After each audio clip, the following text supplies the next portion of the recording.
Halo semua. Al-Quran Surah 33 ayat 37 berkata, "Dan dalam kurung ingatlah ketika engkau dalam kurung Muhammad berkata kepada orang yang telah diberi nikmat oleh Allah dan engkau dalam kurung juga telah memberi nikmat kepadanya, pertahankanlah terus istrimu dan bertakwalah kepada Allah.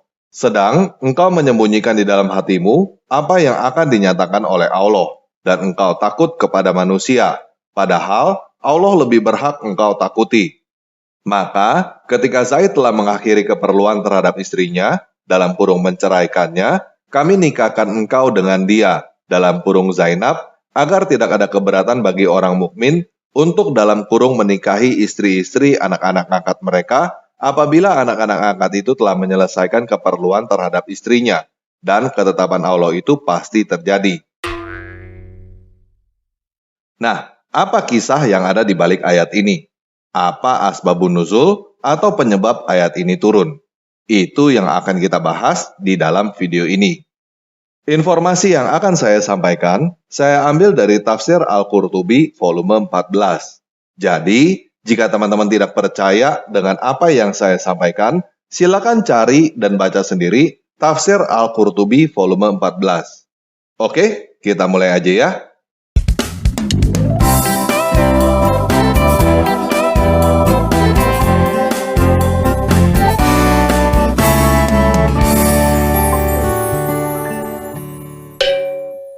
Nah, pertama kita kenalan dulu, siapa itu Zainab? Tafsir Al-Qurtubi volume 14 halaman 414 memberikan informasi tentang Zainab binti Jahsy bin Ri'ab al-Asadiyah. Nama Zainab ini sebenarnya pemberian dari Nabi SAW, karena sebelumnya nama Zainab adalah Burah. Begitu juga dengan nama ayahnya, Burah pula. Setelah Siti Zainab menerima nama baru, ia juga meminta hal yang sama untuk ayahnya. Ia berkata, "Wahai Rasulullah, gantilah nama ayahku, karena nama Burah adalah nama yang hina." Nabi SAW kemudian menjawab, "Kalau saja ayahmu itu seorang mukmin, maka aku akan ganti namanya dengan salah satu nama kami Ahlul Bait." Dalam kurung, namun ia bukanlah seorang mukmin, oleh karena itu aku berikan nama Jahsy, karena nama Jahsy itu berasal dari Burah. Halaman 465 memberikan informasi tambahan bahwa Zainab adalah sepupu Muhammad, anak dari bibinya. Halaman 471 memberikan informasi tentang Zaid. Zaid diangkat sebagai anak oleh Rasulullah SAW sedari ia masih kecil sekali. Sejak diangkat oleh beliau, Zaid tinggal bersama beliau hingga ia menjadi dewasa. Bahkan, orang-orang sekitarnya pun memanggilnya dengan sebutan Zaid bin Muhammad. Halaman 465 memberikan informasi ketika Rasulullah mengutarakan sebuah khitbah dalam kurung lamaran kepada Zainab binti Jahsy dalam kurung anak dari bibi Nabi atau sepupu Nabi, ia mengira bahwa lamaran itu untuk beliau sendiri. Namun setelah dijelaskan, ternyata lamaran itu adalah untuk Zaid dalam kurung anak angkat Nabi SAW yang sebelumnya adalah budak beliau. Mengetahui hal tersebut, Zainab merasa tidak senang dan langsung menolak lamaran itu. Lalu turunlah ayat ini. Al-Quran Surah 33 ayat 36. "Dan tidaklah pantas bagi laki-laki yang mukmin dan perempuan yang mukmin apabila Allah dan Rasul-Nya telah menetapkan suatu ketetapan akan ada pilihan dalam kurung yang lain bagi mereka tentang urusan mereka. Dan barang siapa mendurhakai Allah dan Rasul-Nya, maka sungguh ia telah tersesat dengan kesesatan yang nyata." Namun, akhirnya Zainab menyerah dan menerima lamaran tersebut. Dalam riwayat lain disebutkan, mengetahui hal itu, Zainab dan adiknya Abdullah langsung menolak lamaran tersebut karena memandang keturunan Zainab yang berasal dari kaum Quraisy, sedangkan Zaid sebelumnya adalah seorang hamba sahaya. Setelah diturunkannya ayat ini, Abdullah berkata kepada Nabi SAW, "Perintahkanlah aku apa saja yang engkau kehendaki." Akhirnya, setelah semua pihak setuju, Zainab pun menikah dengan Zaid. Jadi, awalnya Muhammad melamar Zainab. Zainab senang karena dia mengira bahwa Muhammad melamar untuk dirinya sendiri. Tetapi, Zainab langsung merasa tidak senang dan menolak karena ternyata Muhammad melamar Zainab untuk Zaid. Lalu Allah menurunkan sebuah ayat, Al-Quran Surah 33 ayat 36, hanya supaya Zainab mau menikah dengan Zaid. Akhirnya Zainab menikah dengan Zaid. Tetapi ternyata ketetapan Allah dan Rasulnya di dalam Al-Quran Surah 33 ayat 36 itu tidak berjalan dengan baik. Halaman 472 memberikan informasi bahwa pada suatu malam Zaid beranjak menuju pembaringannya. Lalu ia menghampiri Zainab yang telah sah menjadi istrinya. Lalu Zainab berkata, "Zaid tidak pernah menyentuhku. Sebenarnya aku tidak melarangnya untuk melakukan apapun yang ia kehendaki. Hanya saja Allah lah yang mencegahnya untuk berbuat sesuatu hingga ia tidak mampu untuk menyentuhku." Jadi, menurut Muhammad, Allah menurunkan ayat Quran supaya Zaid menikahi Zainab. Namun, menurut Zainab, setelah menikah, Allah mencegah Zaid menyentuh Zainab. Oke, kita lanjut ya. Pada riwayat lain, disebutkan bahwa pada suatu hari, Zaid menghadap Nabi SAW. Ia berkata, "Zainab telah menyakiti hatiku dengan lisannya. Ia selalu melakukannya dan melakukannya pada setiap saat. Aku ingin menceraikannya saja." Namun, Nabi SAW menasehatinya untuk tidak melakukan hal itu. Beliau bersabda, "Tahanlah terus istrimu dan bertakwalah kepada Allah." Namun, walaupun Zaid telah berusaha untuk mempertahankan rumah tangganya, tapi akhirnya Zaid tidak kuat menahannya, lalu menceraikannya. Maka, turunlah firman Allah SWT. "Dan dalam kurung ingatlah, ketika kamu berkata kepada orang yang Allah telah melimpahkan nikmat kepadanya, dan kamu dalam kurung juga telah memberi nikmat kepadanya." Para ulama berbeda pendapat mengenai penakwilan ayat ini.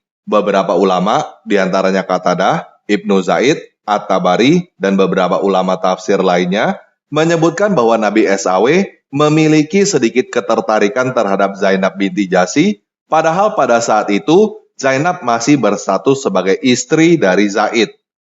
Beliau menantikan bila tiba waktunya Zaid menceraikan Zainab, maka beliau akan menikahinya. Kemudian, ketika Zaid mengadu kepada beliau mengenai kata-kata Zainab yang kasar dan sering menolak keinginannya, hingga ia memutuskan untuk bercerai saja dengan Zainab. Lalu, beliau berkata kepada Zaid, "Takutlah kepada Allah dalam kurung atas apa yang kamu katakan terhadapnya, dan tahanlah ia agar tetap menjadi istrimu." Beliau sebenarnya menyembunyikan keinginan agar Zaid menceraikannya. Meskipun beliau berkata seperti itu, inilah yang sebenarnya disembunyikan beliau di dalam hatinya. Akan tetapi, ia tetap diwajibkan untuk selalu menganjurkan orang lain untuk berbuat kebaikan. Mutakil berkata, setelah Nabi SAW menikahkan antara Zaid dan Zainab binti Jahsy, Zainab pun menetap di kediaman Zaid. Kemudian, pada suatu hari, Nabi SAW mengunjungi Zaid untuk menanyakan kabarnya. Namun, di rumah Zaid, Nabi SAW hanya melihat Zainab yang pada saat itu sedang berdiri mengerjakan sesuatu.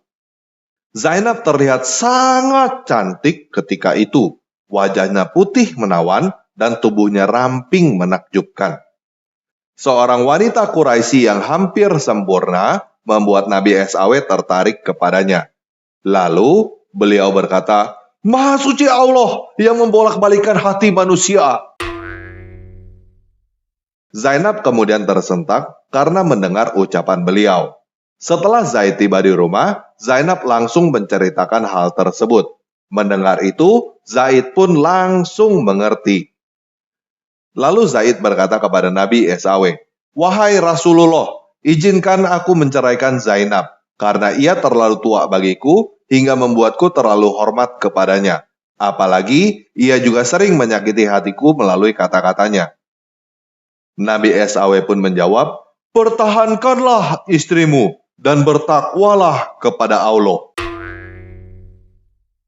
Bahkan ada sebuah riwayat yang menyebutkan bahwa pada waktu itu, ada angin yang berhembus sedikit kencang hingga membuka tirai rumah Zaid. Zainab yang berada dalam rumah tersebut dengan hanya mengenakan pakaian rumahnya terlihat oleh Nabi Esau dari luar rumahnya. Beliau kemudian tertarik dengan apa yang dilihatnya, dan Zainab pun merasakan ketertarikan Nabi Esau itu. Zainab kemudian menceritakan kejadian itu kepada Zaid, dan mendengar hal itu terlintas dalam hati Zaid keinginan untuk menceraikan Zainab. Ibnu Abbas berkata, makna firman Allah SWT adalah menyembunyikan perasaan suka terhadap Zainab di dalam hati. Maksudnya adalah, kamu malu terhadap orang-orang di luar sana. Ada juga yang menafsirkan, kamu enggan dan takut terhadap kaum muslimin apabila engkau mengatakan kepada Zaid, ceraikan istrimu.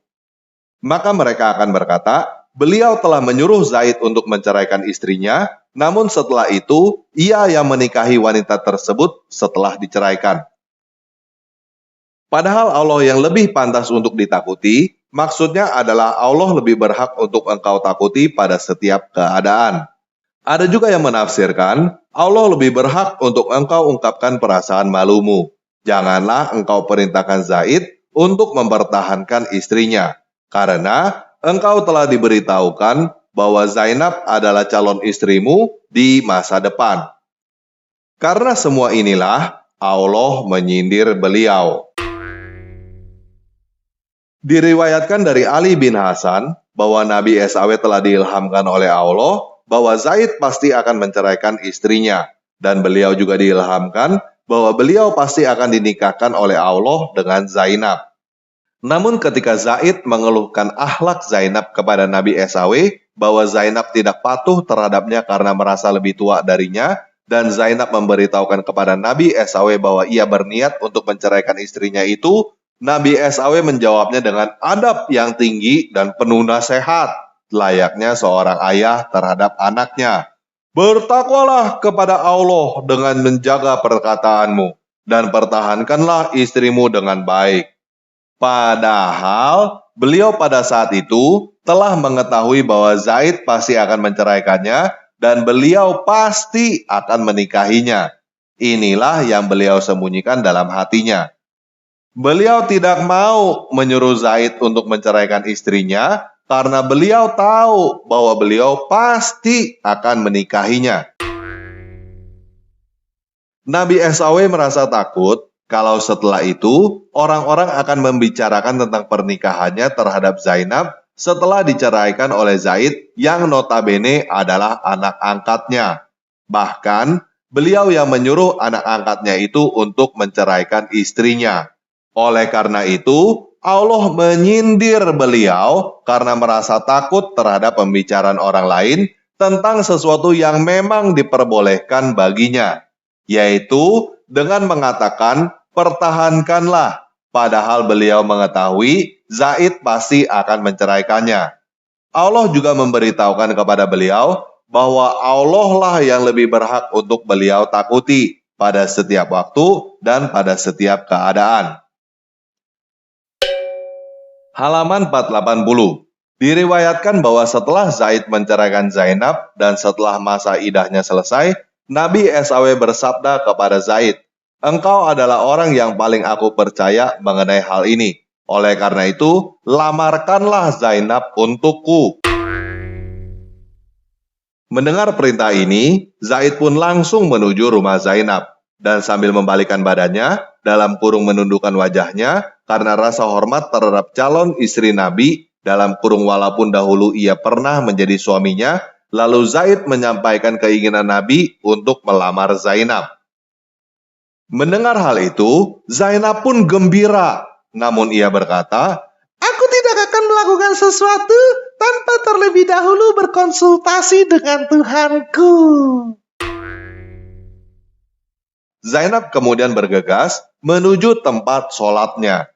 Lalu diturunkanlah firman Allah. Dan Nabi Esau langsung mencampuri Zainab. Dalam kurung, tanpa ada akad nikah lagi. Mencampuri itu maksudnya berhubungan seks ya. Jadi Muhammad langsung berhubungan seks dengan Zainab tanpa akad nikah. Halaman 481. Zaid kemudian bergegas menuju rumah Zainab. Sesampainya di sana, ternyata Zainab sedang sibuk dengan adonannya.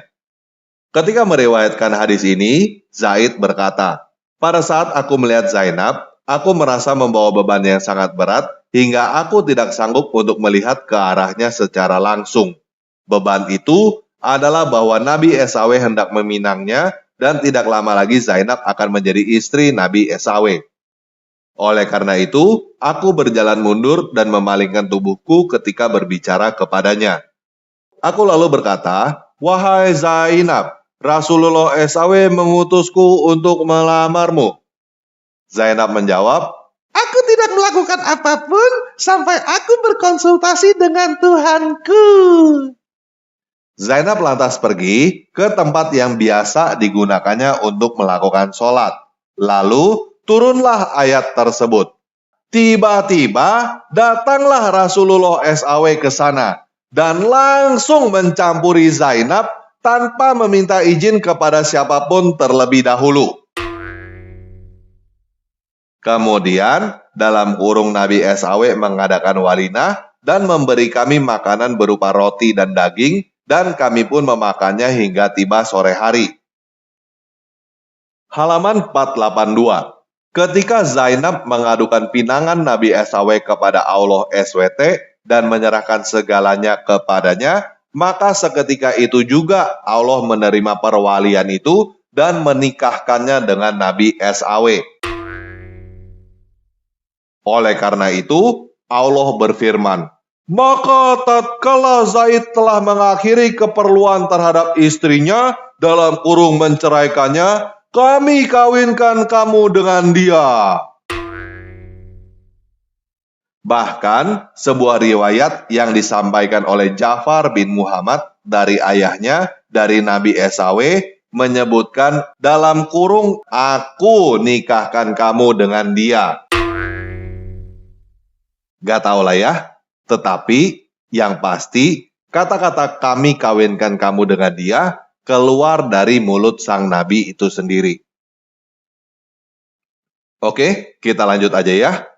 Setelah Allah menurunkan ayat ini kepada Nabi Esau dan memberitahukan beliau bahwa Allah telah menikahkan beliau dengan Zainab, maka Nabi Esau pun mencampuri Zainab tanpa izin siapapun lagi, tidak ada pembaruan akad, tidak ada pernyataan mahar, dan tidak ada apapun yang menjadi syarat dan kewajiban yang disyariatkan kepada kaum muslimin pada umumnya.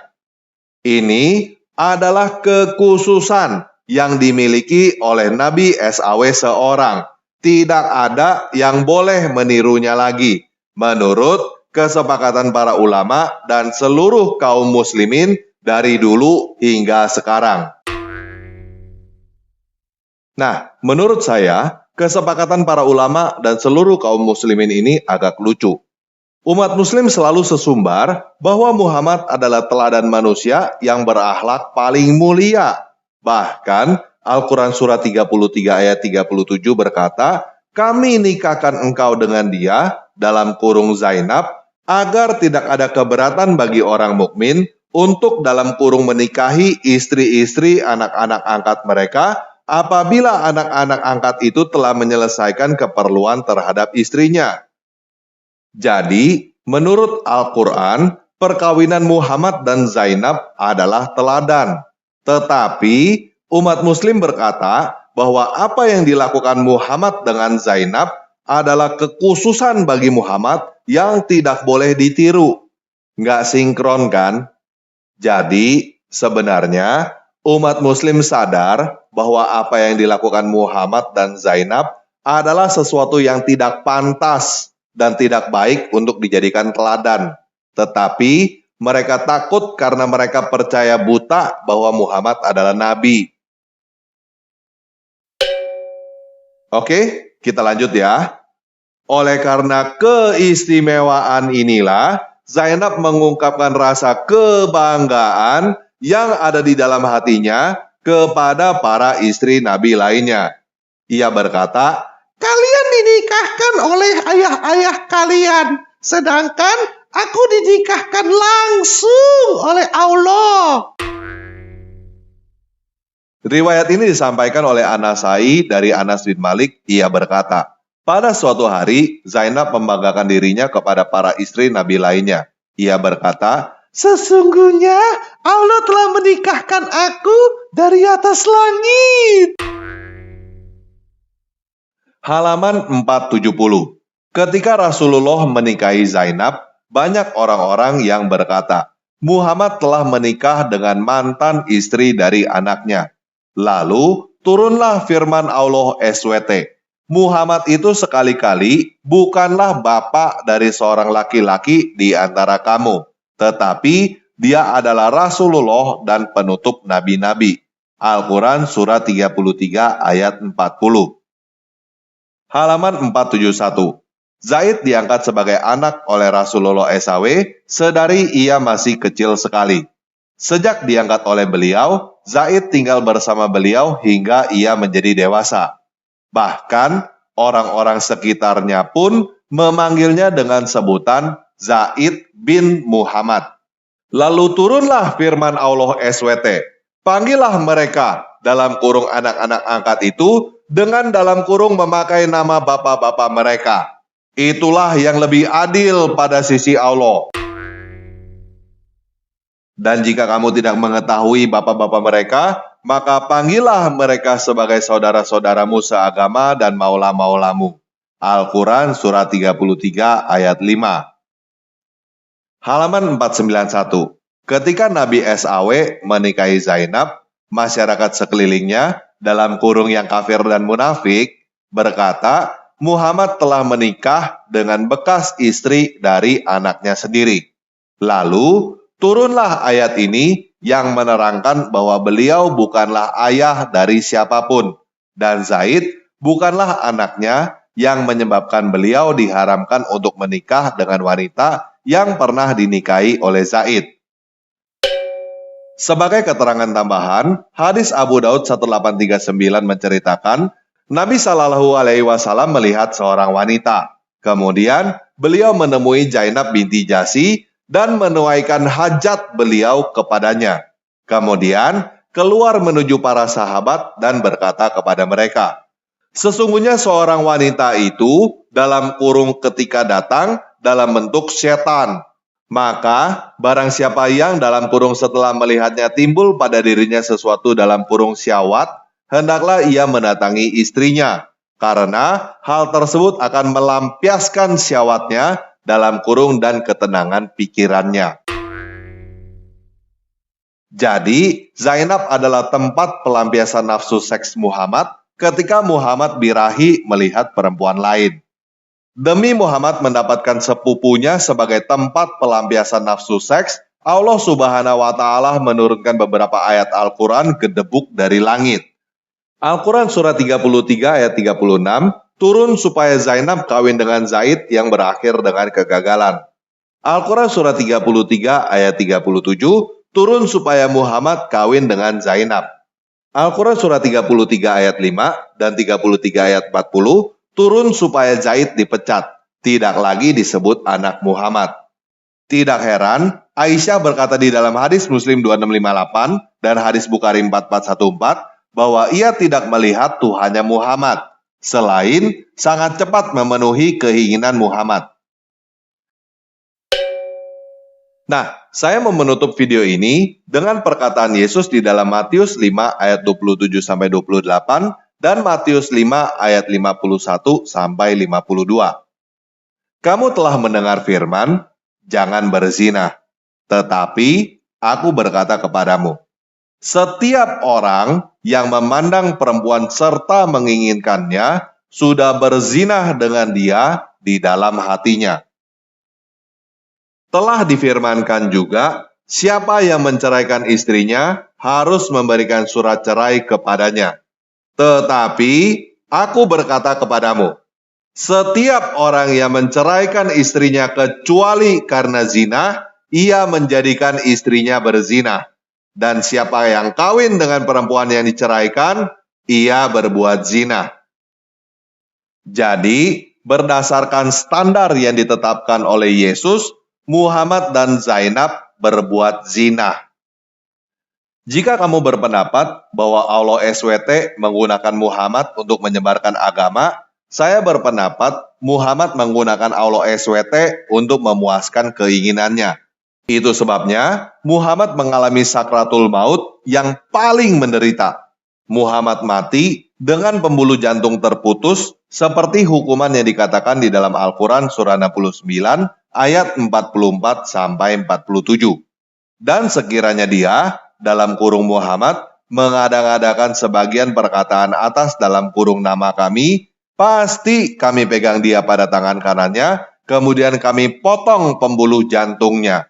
Maka tidak seorang pun dari kamu yang dapat menghalangi dalam kurung kami untuk menghukumnya.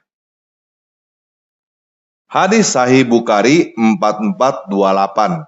Wahai Aisyah, aku masih merasakan sakit yang diakibatkan oleh makanan yang aku makan di Khaibar. Dan pada saat ini, aku merasa pembuluh jantungku seperti sedang dipotong oleh racun itu. Saya tidak tahu kata apa yang lebih tepat daripada kualat. Oke, sekian video kali ini. Yesus Kristus penguasa saya mengasihi kamu.